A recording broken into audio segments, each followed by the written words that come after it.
Mantenimiento predictivo. Seguimiento de deterioro con bandas FFT. Las cosas deben ser fáciles, pero no más simples o sencillas. Albert Einstein. Características de un mantenimiento predictivo. Determinar la condición actual de riesgo, determinar un pronóstico de avería y establecer los factores de riesgo o desperfectos prematuros sin paro de máquina. Advertencia. Para evitar falsas alarmas se puede emplear la técnica de bandas de potencia. Tal vez este tutorial pueda guiarlo en lo que usted busca. Contenido. Introducción, marco teórico, materiales y equipo, desarrollo de tutorial, evaluación y discusión de resultados y agradecimientos. Introducción. Presentación de Predictive MX7. Este es un analizador de vibraciones integrado con 3 módulos. NI9234 de National Instruments y el controlador, una HP Stream 7 y transductores de aceleración PCB Piezotronics. Se crearon 5 tutoriales para ayudar en el manejo de este instrumento. Estos son: 1. Cómo crear una base de datos con estructura de 6 sigmas. 2. Seguimiento de deterioro por bandas FFT y pronósticos. 3. Colección de datos programados y no programados. 4. Análisis de vibración y lógica difusa. Y 5. Envío y recepción de informes. Marco teórico. Se consideran 2 aspectos: antecedentes y aplicación de Predictive MX7. En antecedentes se hace una clasificación de los problemas de diagnóstico de vibraciones mecánicas. Se señalan las características de un analizador de vibraciones y se plantea el problema creado por el desarrollo exponencial de vibraciones menores. En Predictive MX7 se presenta el teorema de Parseval y se establece el procedimiento para su integración en Predictive MX7. Clasificación de los problemas de diagnóstico de vibraciones mecánicas. En baja frecuencia tenemos el desbalanceo, desalineación, típicamente los problemas de NPOR. En media frecuencia, vibración de engranajes es representativo. Para alta frecuencia, la falla incipiente de rodamientos, sus frecuencias naturales. Características de un analizador de vibraciones mecánicas. Deberá de poder detectar la mayoría de las fallas con anterioridad. Se deberán de generar pocas detecciones que sean falsas. Que pueda ser realizado por personas no entendidas en la materia y proporcionar suficiente información para una evaluación general a fin de que la administración promueva mayores estudios. LSQ. Desarrollo exponencial de vibraciones. Son 2 técnicas creadas para prevenir que estos problemas provoquen falsas alarmas. Por un lado está el umbral absoluto y por otro las bandas de potencia. Umbral absoluto. En este caso se ha observado que los niveles de vibración de menor magnitud llegan a tener un desarrollo exponencial más pronunciado que otros componentes. Por ejemplo, si pensamos que en esta parte tenemos los componentes de una POR y en esta otra parte tenemos los componentes de frecuencias de media, puede estos empezar a desarrollarse mucho más a prisa que los otros. Al observar este fenómeno, se creó una técnica basada en la creación de un espectro de referencia.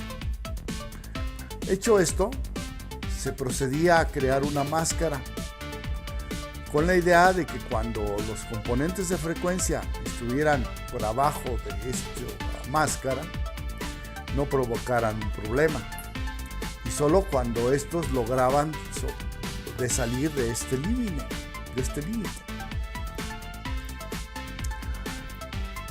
Para ampliar la capacidad de esta técnica, se creó posteriormente el concepto de banda de potencia.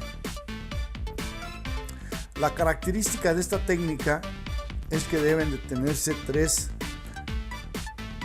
aspectos previsorios: saber las posibles frecuencias que puedan estar presentes en el equipo,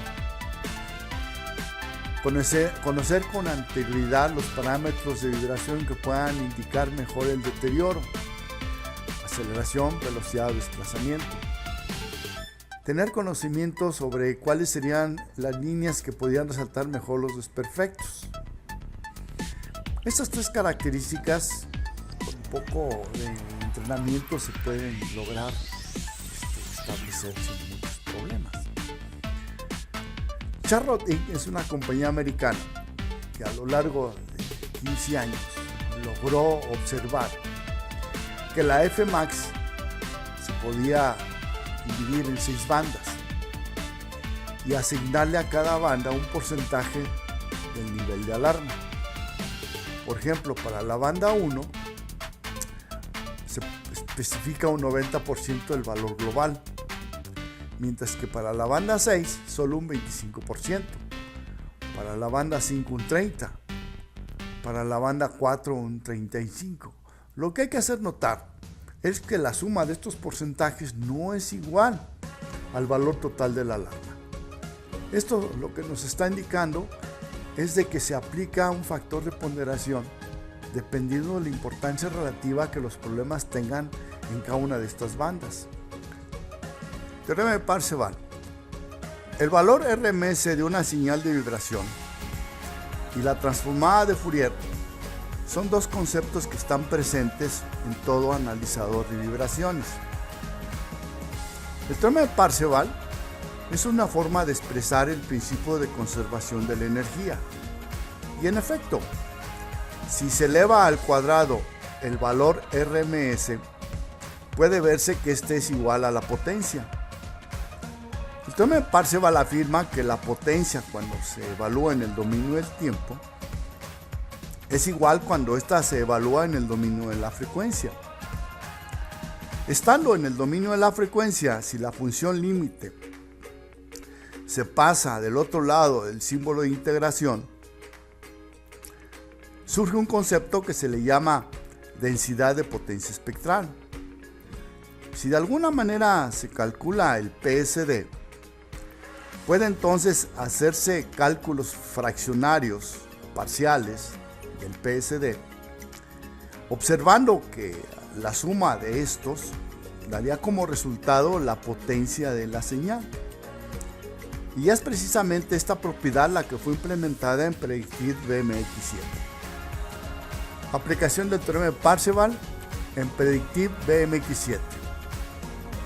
El algoritmo que se desarrolló tiene las siguientes características. 1. En cada punto se selecciona el nivel más alto de vibración. 2. El máximo seleccionado se descompone en 6 bandas de frecuencia y se construye un historial de vibración de cada banda. 3. Se genera un modelo lineal o exponencial para cada banda y se determina el tiempo en alcanzar el nivel de alarma para cada banda. 4. De los puntos de una máquina se selecciona el punto que tiene la banda más próxima en alcanzar su nivel crítico. Y 5.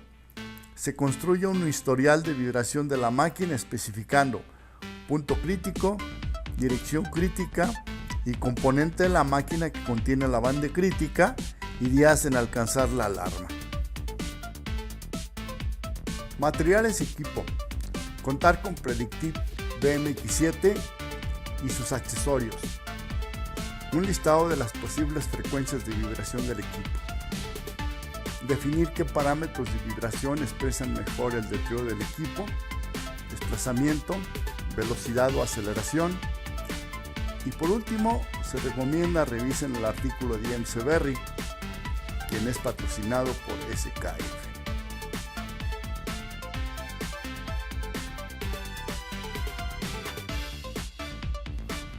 Desarrollo de tutorial. Asignación del sistema de unidades. Especificación del estándar ISO de la máquina. Definición de las bandas FFT y parámetros de muestreo.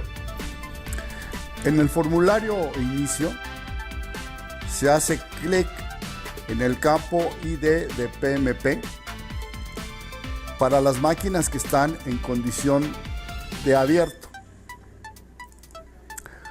Aparece el formulario monitoreo de equipo. Se pulsa el control capturar y aparece la interfase para configurar a la máquina. Nos muestra una ventana de diálogo que el equipo está sin configurar. Cerramos y ahora pulsamos el botón configurar. Nos muestra otra vez la advertencia de que el equipo no está configurado. Cerramos y pulsamos el botón activar puntos. Y en este otro cuadro de diálogo pulsamos sistema de unidades. Ahora podemos seleccionar el sistema que queramos. Si utilizamos bandas FFT en Hz, el estándar ISO 10816, amplitud de vibración en RMS, frecuencia en Hz, aceleración metros por segundo cuadrado, velocidad milímetros por segundo, y al pulsar este botón nos aparece la selección del sistema internacional clásico. Cerramos y podemos ahora configurar la unidad motriz, la transmisión o la unidad de trabajo. Configuremos la unidad motriz y aquí nos muestra el estándar ISO. El estándar ISO se agrupa en términos de chumaceras flexibles o rígidas y por la capacidad de la máquina. Tomemos el caso de una chumacera rígida con potencia de 15 kilowatts. Asignamos estándar y ahora pulsemos el control banda FFT. Y ahora para la unidad motriz podemos configurar para el eje de entrada o para el eje de salida. Hagámoslo para el eje de entrada. Aparece la advertencia de que la máquina no está configurada. Aquí tenemos dos opciones con base en las RPM o las frecuencias características del equipo. Tomamos el caso de RPM. Seleccionamos la banda y ahora pulsamos el botón FFT. Y aquí ya está para que asignemos de manera puntual los parámetros de muestreo. Podemos utilizar 400 líneas. Los promedios pueden ser 4 hasta 128. Y hay una advertencia de que el giro tiene que ser mayor que 28 Hz. Para el ejemplo, tomemos 30. Quedan asignados de forma automática los demás parámetros que se necesitan, como es el span Fmax. OK. Y está definido la configuración para el eje de entrada. Hagámoslo para el eje de salida. Estamos en la unidad motriz. Las condiciones son las mismas. Asignamos banda asignamos los parámetros FFT, estamos en la unidad motriz, las condiciones son las mismas, damos OK, damos OK, damos OK y hemos terminado con la unidad motriz. Podemos pasar a la unidad de transmisión, unidad de trabajo, etc. Para abreviar, en este caso, por ejemplo, dejémoslo como solo un equipo con un solo componente. Aquí se puede ver el resumen de las características que definen completamente a nuestro equipo. Salvamos. OK. Y cerramos. Cerramos. Cerramos. Y cerramos. Podemos pasar a configurar otro equipo. Evaluación y discusión de resultados. 1. Las bandas de potencia anticipan los problemas de la máquina, ayudando a personal con poca experiencia a tomar decisiones. 2. Los pronósticos de vibración se establecen por la hipótesis de que los procesos son estacionarios. En Predictive BMX7 se aplica una técnica de traslapado del 50%. Por lo tanto, el número de promedios se duplica, asegurando a mantener la hipótesis. 3. Los fenómenos de desgaste ocurren de forma progresiva. Un historial de bandas de potencia permite visualizar los problemas que avanzan más rápido, ayudando a establecer un diagnóstico sin necesidad de análisis detallados. 4. Para equipos con características totalmente estocásticas, se emplean modelos de pronóstico tipo AR, ARMA, promedio PCD, muy apropiados para aplicarse a maquinaria en centros de explotación minera. Agradecimientos. Se extiende un reconocimiento a los diferentes profesores que me indujeron al estudio de este campo. Profesor Pablo Ballesteros, Instituto Tecnológico Querétaro. Profesor Edgar Beckley, Instituto Tecnológico Monterrey. Profesor Ángel Aguirre, Universidad Autónoma de México. Y a muchos otros que han contribuido a mi formación y motivado a encontrarme con las ciencias de la ingeniería.